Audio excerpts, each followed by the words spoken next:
Ce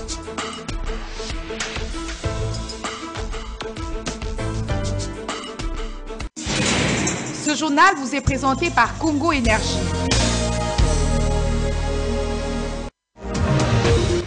La CENI vient d'organiser ce week-end les élections de gouverneurs dans quelques provinces où la majorité absolue n'a pas été atteinte. Les détails sur le déroulement de ces scrutins dans cette édition. En sport, CAN Égypte 2019, les Congolais donnent toutes les chances aux léopards de la RDC pour tirer leur épingle du jeu dans le groupe A où ils appartiennent. Vous les entendrez dans cette édition. Nicole Poche vous présente ce téléjournal. Bienvenue à tous. Mesdames et messieurs, bonsoir, bienvenue dans cette édition du journal. Martin Kabouya, élu gouverneur de la province du Kasaï central, Wale Lufungula à la tête de la province de la Chopo et Massangou Mpoyo Marcel, consacré à la tête de la province de Haut-Lomami. C'était à l'issue du second tour des élections organisées ce samedi 13 avril par la CENI. Le récit de ces scrutins avec André Mokeni. Suivez. 4 provinces sont concernées par le second tour des élections des gouverneurs et vice-gouverneurs de province. Il s'agit notamment des provinces de la Chopo, du Kasaï central, du Haut-Lomami et du Nord-Ubangi. À cela s'ajoute la province du Sankuru, suspendue pour des raisons techniques selon la CENI. S'agissant de la province du Sankuru, l'élection du gouverneur n'a pas eu lieu ce samedi 13 avril 2019 comme prévu par la CENI. Sur les 27 députés que compte l'organe délibérant, seuls 8 se sont présentés. La majorité des députés n'ont pas foulé le sol de l'hémicycle en signe de protestation contre la candidature unique de Lambert Mende Omalanga.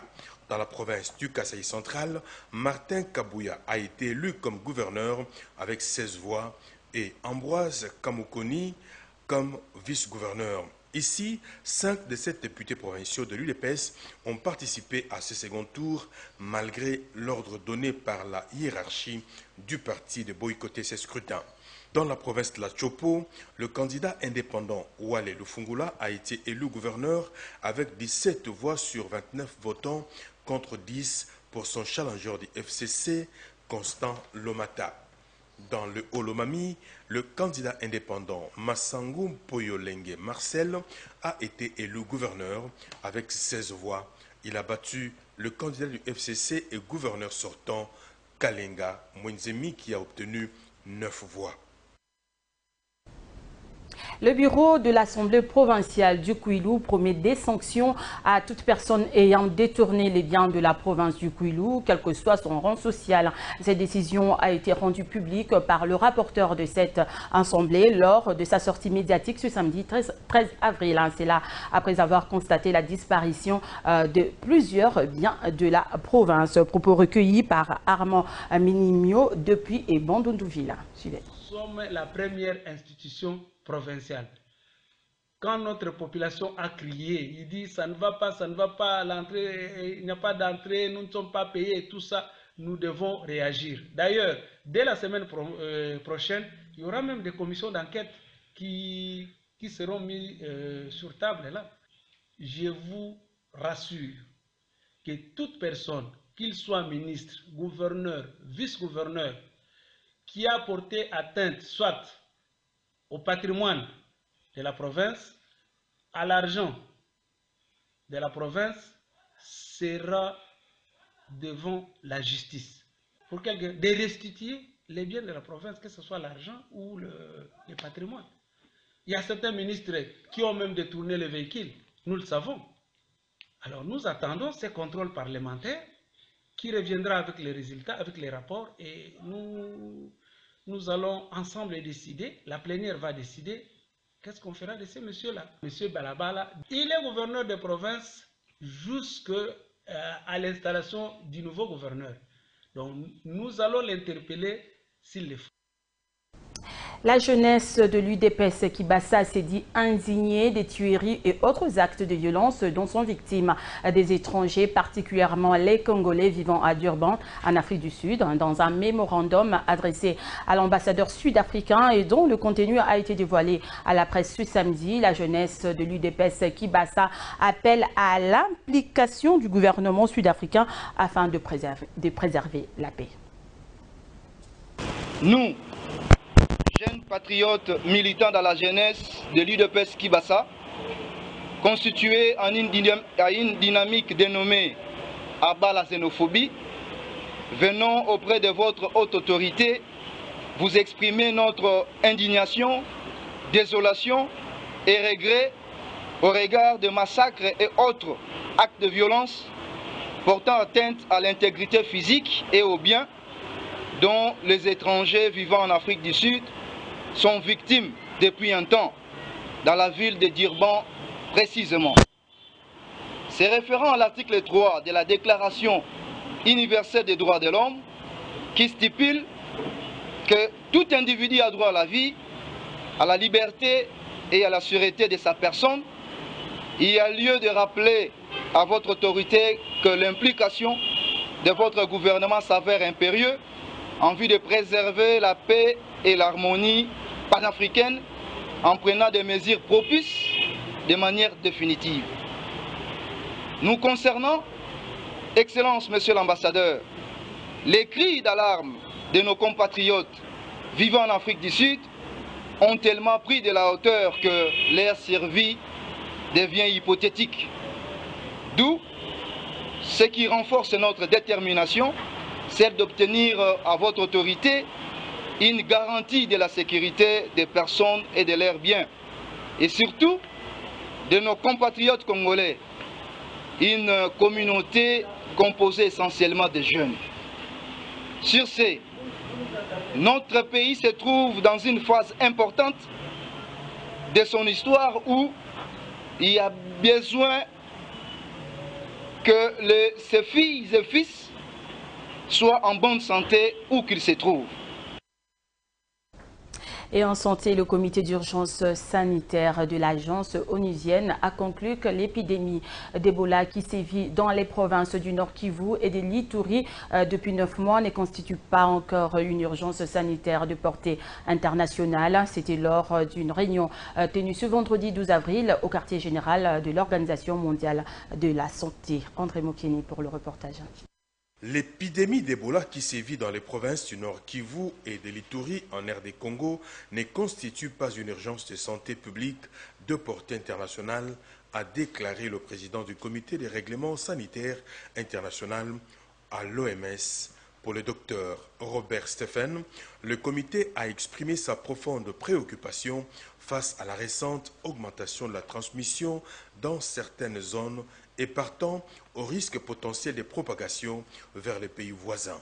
Toutefois, le comité a recommandé au ministère congolais de la Santé et aux parties prenantes dans la riposte de redoubler d'efforts pour détecter les cas les plus tôt possible, mais aussi identifier et suivre tous les contacts, assurer le plus haut taux de couverture vaccinale de tous les contacts et des contacts en contact. Des efforts devront être déployés, a-t-il indiqué, pour prévenir la transmission nosocomiale et réduire le délai entre le début de la maladie et l'accès à des normes de soins élevés et au traitement dans les unités de traitement du virus Ebola. Le comité recommande encore de mettre un accent sur la réduction du nombre de cas dans les épicentres restants, notamment à Butembo, Katwa, Vuovi et Mandima. Il a en outre demandé à tous les partenaires de cibler et d'identifier le dialogue et la participation communautaire. Rendre hommage au poète Lutumba, tel est l'objectif principal de la marche de santé organisée par la Nouvelle Dynamique de Kinshasa ce samedi 13 avril 2019. Cette structure a tenu à honorer la mémoire de cette légende de la musique congolaise, considérée comme étant un digne fils de la ville province de Kinshasa. Christian Dangani, Joe Manana. On est les 13 aujourd'hui. Ils se sont réunis depuis la commune de Bondalungwa. Les membres de la Nouvelle Dynamique de Kinshasa ont, à travers cette marche de santé, tenu à rendre des hommages mérités au poète Lutumba Simaro. Parti de la place Chibangu de la commune de Bandalungwa en passant par la commune de Kitambo, le boulevard du 30 juin jusqu'au buste de l'artiste érigé sur l'avenue de la Libération, les jeunes de cette structure ont à leur manière honoré la mémoire de l'illustre disparu. Son président donne ici le sens de cette activité. Pour Nabiso, Lutumba, c'est Papa Lutumba, star monene Afrique, star monene à Congo, icône, mais d'abord quinois. Donc, pour Nabiso, il y a le droit de matanga. Moi, na botami tanga matanga, tout ça. Alors, le droit de botami tanga matanga, il faut tout y en honorer. Égypte, RDC, Zimbabwe et Ouganda, c'est la composition du groupe A de la phase finale de la Coupe d'Afrique des Nations Égypte 2019 à l'issue du tirage au sort effectué ce vendredi au siège de la CAF situé au Caire en Égypte. Les Congolais interrogés ce samedi pensent que la RDC peut s'en sortir dans ce groupe. Ils sont au micro de Olivier Mbouilou. Suivez. Fini les suspens, les sportifs congolais connaissent déjà les noms du groupe et les adversaires de la République démocratique du Congo dans cette prestigieuse compétition de la Coupe de l'Afrique des Nations. Il s'agit du pays organisateur, l'Égypte, les Zimbabwe et l'Ouganda. Suivant des près ces tirages au sort, ces sportifs congolais estiment que la République démocratique du Congo a toutes les chances de se qualifier pour les prochains tours. Dans les jambes qui permettra à ce que nous puissions quand même arriver à une bonne qualification et pourquoi pas arriver en finale aussi à la CAN. Les inhabitués. Et l'équipe qui fait peur, c'est l'Ouganda. L'Ouganda, c'est une petite équipe qui est en train de monter et que, mais le reste, ça ne nous fait pas peur. En tant que dirigeant sportif, connaisseur du football, pensez que la RDC peut sortir de ce groupe? Bon, je le dis depuis le début, le football est devenu tellement professionnel qu'il faut prendre au sérieux lorsqu'on est dans une compétition. Je pense que la qualification de nos léopards à la phase finale de cette Coupe d'Afrique traduit un peu le sérieux qui a été mis en place, sinon les léopards ne seraient pas qualifiés.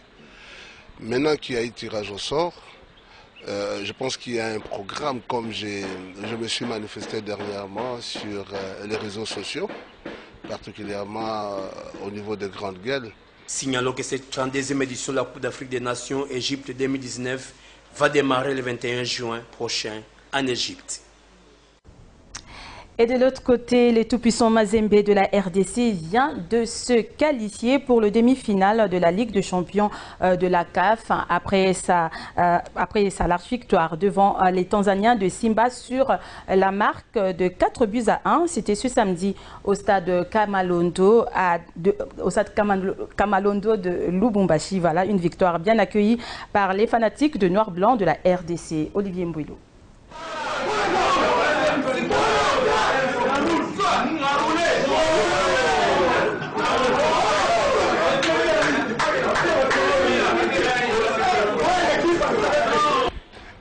L'impossible n'est pas Mazembe, parce qu'au match aller, d'aucuns croyaient que la saison passée devrait revenir face aux Angolais, du fait qu'il y avait eu au match aller match nul, et qu'à la maison, ça s'est soldé par un nul en faveur des Angolais, mais chose qui n'est pas faite pour ces matchs retour, que nous disons un grand merci à Pamphile Miayo pour avoir bien étudié le match aller et essayer de faire ce qui était beaucoup plus très capital en permettant ce que aujourd'hui la victoire qui était certaine et que Dieu a fait grâce.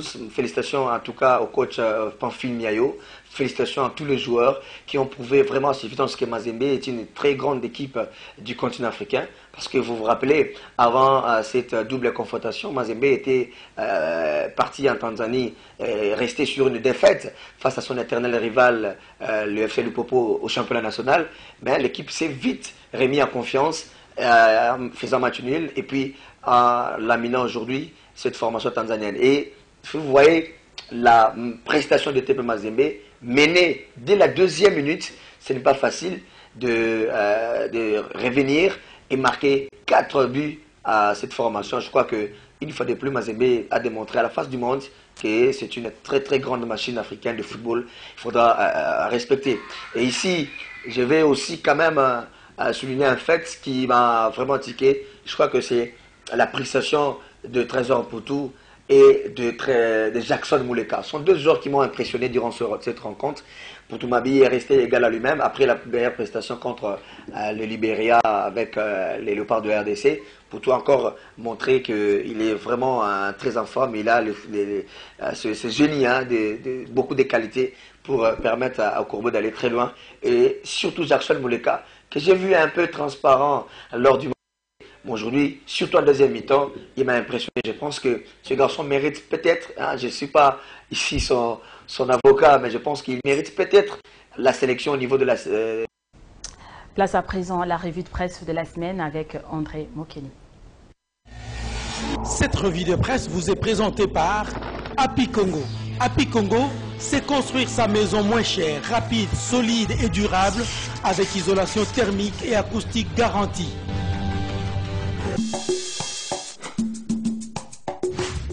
Bonsoir. Les manchettes des journaux de la semaine du 8 au 13 avril 2019 ont abordé plusieurs sujets.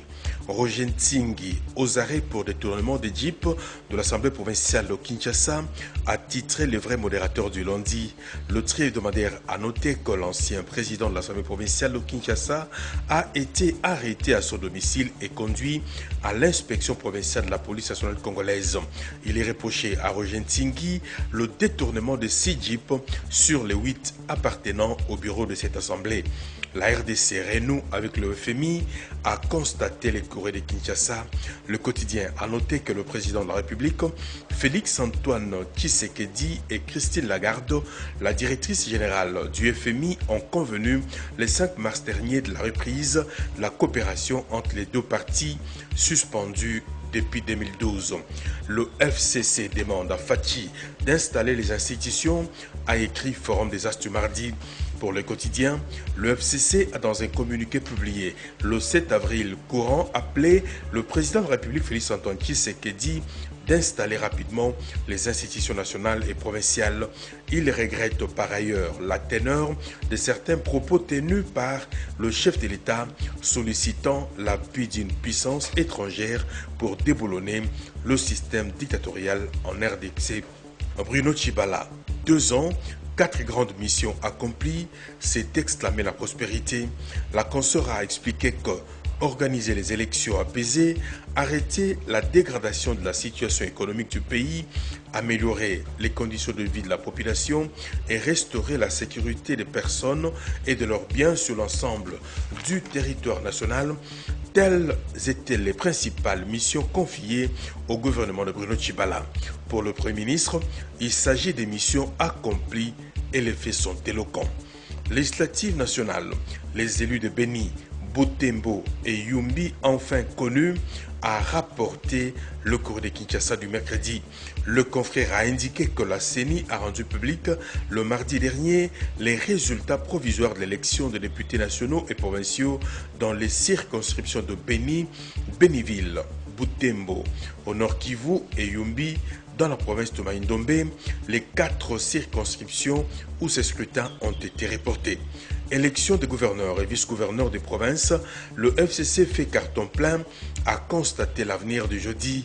Le journal a noté que le FCC se félicite des victoires obtenues dans la majorité des provinces de la RDC à l'occasion des élections des gouverneurs et vice-gouverneurs des provinces tenues ce 10 avril 2019 par la CENI. Gouverneurs élus, le FCC appelle à travailler en parfaite harmonie avec Félix-Antoine Tshisekedi, a révélé la prospérité. La consoeur a souligné que le FCC a dans un communiqué invité les gouverneurs des provinces élus à travailler en parfaite harmonie avec le chef de l'État, Félix-Antoine Tshisekedi, et l'exécutif central qui sera incessamment mis en place. Human Rights Watch appelle Félix-Antoine Tshisekedi à combattre la corruption, l'impunité et au respect des droits humains, a constaté la référence plus ce vendredi. Dans ses recommandations, Human Rights Watch invite le chef de l'État à démettre de leurs fonctions les officiers des forces de sécurité et les autres responsables ayant commis des abus, faire appliquer les droits à la liberté d'expression, de réunion et d'association, mettre fin à l'ingérence dans le système judiciaire, garantir la progression des poursuites à l'encontre des personnes responsables des pires abus. Le président de la République, attendu ce vendredi à Lubumbashi, a enfin révélé le libre débat. Le tri hebdomadaire a noté que la visite à Lubumbashi du chef de l'État Félix-Antoine Tshisekedi Tshilombo, initialement prévue ce jeudi, a été décalée de 24 heures. Cette visite intervient à un moment où la population de la province du Haut-Katanga vit dans un climat de psychose généralisé à cause de la criminalité galopante. Bon week-end à tous. Au revoir. Cette revue de presse vous a été présentée par Happy Congo. Happy Congo, c'est construire sa maison moins chère, rapide, solide et durable avec isolation thermique et acoustique garantie. Fin de cette édition du journal, mesdames et messieurs. Merci à vous de l'avoir suivi.